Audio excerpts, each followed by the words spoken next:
Fala pessoal, bem-vindo de volta ao meu canal, meu nome é Lucas Montano, esse canal se chama Lucas Montano e tu tá assistindo o terceiro episódio de uma stack que eu não domino. Se tu não acompanhou os primeiros 2 episódios dessa série, não tem problema nenhum, tá? Eu vou te contextualizar aqui dos principais pontos que eu falei. Mas se tu quer conferir tudo que rolou desde o início, clica nos links aqui da descrição ou então aqui naquele badgezinho, naquele pop-up que aparece aí na tua tela. E caso tu já saiba do que se trata, tu pode pular os tópicos aqui do filme. Do filme não, aqui do vídeo. Então tem um cursor aqui, né, da barra do YouTube, de progresso. Se tu passar o dedo ali ou o mouse, né, ele vai mostrar os tópicos desse vídeo, então tu pode avançar para o próximo tópico. Agora eu vou contextualizar um pouco para o pessoal que não conferiu os primeiros episódios dessa segunda temporada de uma stack que eu não domino. Bom, primeiramente vamos definir o que é uma stack, né? Eu falo assim, o quadro se chama uma stack que eu não domino, mas eu não explico o que é uma stack e isso pode trazer um pouco de confusão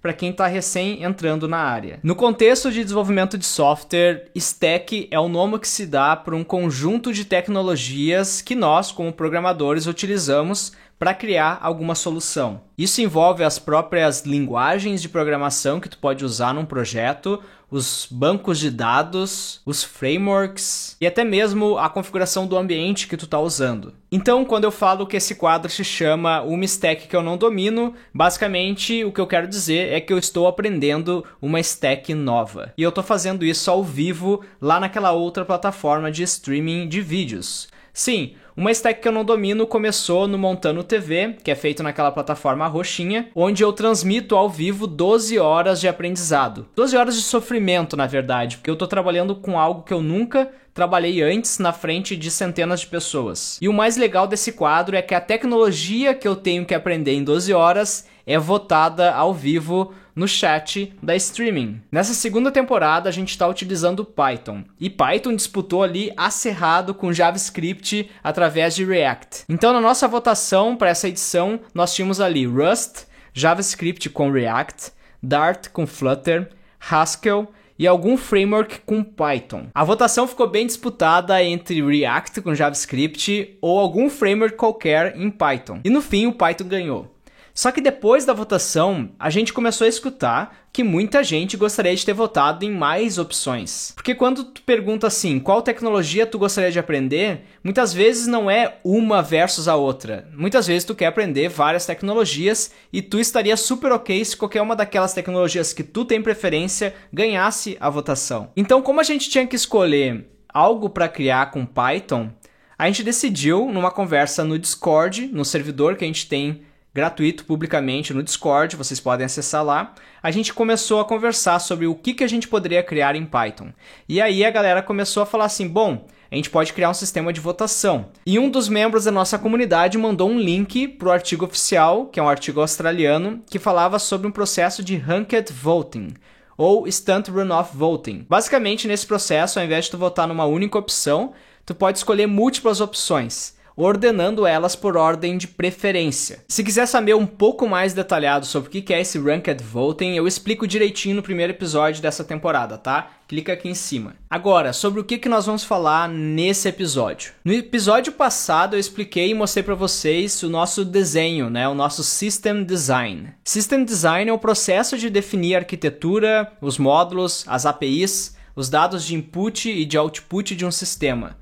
Tudo que precisa existir para satisfazer os requisitos do teu produto. Então no início do projeto tu sempre tem 2 coisas mega importantes para fazer antes de escrever a tua primeira linha de código. A primeira delas é desenhar o teu System Design. Basicamente tu vai arquitetar todas as APIs, todos os módulos, todos os dados de input e output do teu projeto e depois tu tem que tomar as decisões técnicas. Então primeiro desenhar a tua solução e depois tomar decisões técnicas para escolher quais frameworks, quais bibliotecas, quais as dependências que o teu projeto vai ter. Então, como no episódio passado a gente desenhou junto o nosso System Design, nesse episódio nós vamos fazer o segundo passo, que é tomar as decisões técnicas. E para fazer isso, nós utilizamos issues no GitHub. Como esse projeto foi desenvolvido ao vivo durante uma streaming de 12 horas, a streaming não durou 12 horas, foram mais ou menos 6 dias, onde cada dia eu entrei 1h30, 2 horas. E como estava sendo feito ao vivo, eu decidi criar o projeto no GitHub, open source, e começar as discussões através de issues. Por exemplo, a gente tinha que definir qual framework do Python nós iríamos utilizar para criar a nossa arquitetura de APIs. E a gente começou a votar em vários frameworks. Votar, eu digo assim, no chat, a galera começou a dar sua opinião, nós começamos a debater, e a gente viu ali que o que nós precisávamos era um framework que pudesse nos ajudar a criar uma API e manter a documentação dessa API de forma fácil, de forma simples. Então eu estou gravando minha tela aqui e eu quero mostrar para vocês a issue no GitHub que a gente utilizou para discutir isso. Bom, essas são as issues que a gente tem lá no projeto, tá? Tem 8 issues aqui fechadas que a gente já resolveu e tem 4 que ainda estão em aberto. A issue que eu estou me referindo aqui é essa aqui, ó, Choosing a Proper Framework. Outra coisa que a gente fez nessa segunda edição de uma stack que não domino é discutir tudo em inglês, conversar e debater em inglês no GitHub. E a gente fez isso para que a gente pudesse praticar juntos uma das linguagens que é essencial para qualquer pessoa que quer trabalhar na área de programação, o inglês. Principalmente se tu vai contribuir para projetos open source no GitHub, porque tu quer fazer isso de uma forma internacional, certo? Bom, o Arthur aqui fez a questão de deixar o primeiro comentário aqui na nossa issue e ele falou o seguinte: olha, eu tenho 2 opções aqui para vocês. O Flask, que é light and fast, então é leve e é rápido e parece bastante com o Express do JavaScript. E o Django, que é pesado, mas completo. E se parece muito com o Jin do Golang, que é a stack que ele trabalha. Aqui o GitHub Actions, na verdade, eu criei aqui umas actions para deixar uma mensagem de obrigado pelo comentário, pela issue criada. Então isso aqui é bem bacana, eu tô brincando com as Git Actions ali e dá para automatizar bastante. O Henrique falou o seguinte, que Django tem um bom CMS, né, automático integrado, e aí ele conta um pouco que a empresa dele já utilizou Django e tal. Bom, e aí iniciou a nossa discussão. O Henrique comentou sobre o Django e a empresa que ele trabalha, o Arthur comentou de volta, o Luiz também postou a opinião dele. A opinião geral era que o Flask é muito mais simples do que o Django, tá? Então o Davi Oliveira comentou, Flask is the best option because Django is designed for more experienced Python programmers. E aí eu deixei um comentário. Eu falei o seguinte, vamos manter os requisitos o mais simples possível nesse projeto. Não vai ter nenhum front-end necessário para isso. Nós vamos desenvolver as APIs para outros projetos de front-end se conectar e desenvolver o algoritmo de classificação dos votos. E aí eu perguntei, o que vocês acham do Fast API? Aí o Thiago BP chamou aqui o seguinte, ele trouxe a discussão que nós estávamos tendo no Discord sobre Fast API aqui para o GitHub e ele falou o seguinte, Fast API, quando comparado com Flask, é a melhor opção, porque ele faz um comportamento assíncrono e mais limpo como framework.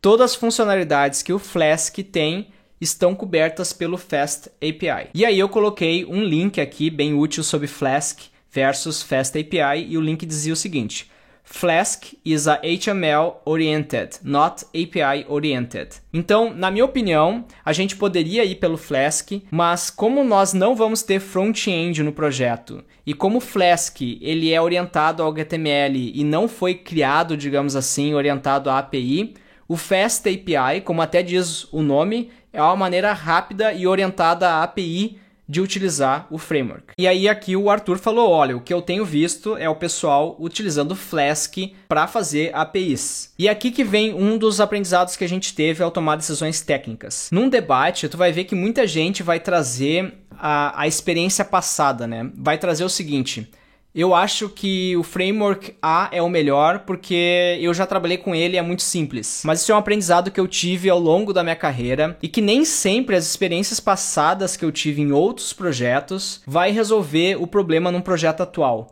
Porque às vezes o problema tem requisitos diferentes. Então é sempre bom ter um pouco de mente aberta para aprender novos frameworks, para aprender novas linguagens, analisando de forma clara, de forma específica, o problema que tu quer resolver e aí encaixar uma solução que é melhor para aquele problema, e não uma solução que tu ouviu falar ou que tu usou num projeto anterior. Aqui o Arthur comentou algo seguinte, ele postou um link sobre os 8 frameworks mais populares no Python, e esse tipo de pesquisa é útil também porque tu quer saber sobre o apoio da comunidade quando tu tá escolhendo um framework. Mas tu tem que balancear o apoio da comunidade com o problema que tu quer resolver. Eu estava bem dividido entre o Flask e o FastAPI. O Flask é simples, como o Arthur falou, tem gente que usa o Flask para criar APIs em Python, mas como o FastAPI cobre tudo que o Flask faz de uma forma simples e ainda te possibilita gerar automaticamente uma documentação em Swagger, o FastAPI serviu como uma luva no nosso problema. Porque o nosso problema é o seguinte, como que a gente pode fazer a vida de um cliente, seja aplicativo, seja um site, mais fácil ao consumir o nosso serviço de API? Quando tu está criando um serviço de API, tu quer que essa API seja bem documentada e que seja simples de ser utilizada. Do contrário, ninguém vai criar nada em cima da tua API e aí o teu projeto de API vai fracassar. Então, para nós, ter uma documentação atualizada era super importante. Era sim um requisito. E por isso o FastAPI foi a melhor opção para nós nesse problema. Se vocês estão perguntando o que é Swagger, Swagger, eu vou abrir para vocês aqui o site oficial, tá? Mas Swagger é um projeto open source que te possibilita documentar de forma pública as tuas APIs do teu projeto. Então, praticamente, o que alguém pode fazer com essa API em Swagger, documentada em Swagger, é pegar esse arquivo que tu vai exportar do Swagger, importar esse arquivo num Swagger Inspector ou num Swagger Editor e ver a tua documentação e brincar com as tuas APIs através da documentação. Então, eu gosto muito de usar a documentação em Swagger. Existem outras formas de documentar as tuas APIs, mas se eu fosse recomendar uma para vocês, eu recomendaria vocês fazerem através de um arquivo Swagger, tá? Que é o que a FastAPI, o framework em Python, gera automático para nós. A gente não precisa nem manter, né, essa documentação.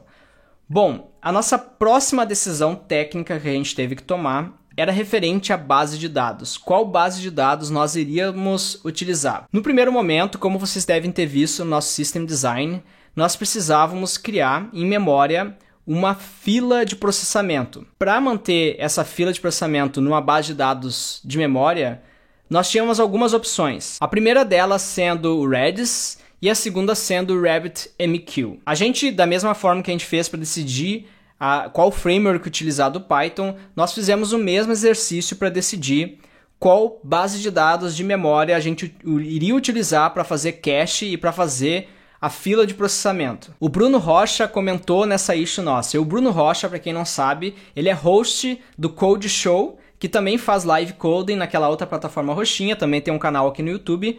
E ele trabalha com Python, tá? E uma das coisas que ele comentou no nossa issue aqui é o seguinte.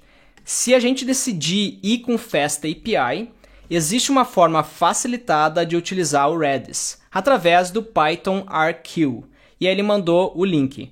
E eu fui dar uma olhada nesse Python RQ e eu comecei a ver, ok, se a gente for decidir entre o Redis e entre o RabbitMQ, qual das duas encaixa melhor no framework que a gente escolheu para utilizar? Como nós estávamos com um prazo de 12 horas para entregar esse projeto, eu decidi tocar com Redis por conta do Python RQ que o Bruno sugeriu. E como tu pode ver, muitas vezes a tua decisão técnica vai estar baseada não só em qual plataforma é melhor, qual framework é melhor, qual biblioteca é melhor, qual base de dados é melhor, mas sim qual ferramenta atende os requisitos do teu projeto e te possibilita também entregar no prazo que está sendo estipulado, né? Então, mesmo que o RabbitMQ numa pesquisa mostrasse que fosse melhor que o Redis, se ambos resolvem o nosso problema, se ambos possuem todos os requisitos necessários para resolver o nosso problema, e o Redis é mais fácil de implementar e a gente só tem 12 horas para entregar o projeto, vamos de Redis. Então, muitas vezes a decisão que tu vai tomar não necessariamente é a melhor decisão técnica lá no fim. Uma decisão técnica também tem que levar em consideração com o custo, com a qualidade e com o tempo de entrega. Essas foram as principais decisões técnicas que nós tomamos no nosso projeto e eu espero que vocês tenham gostado de entender como que nós fizemos para tomar as decisões técnicas dessa segunda temporada de uma stack que eu não domino.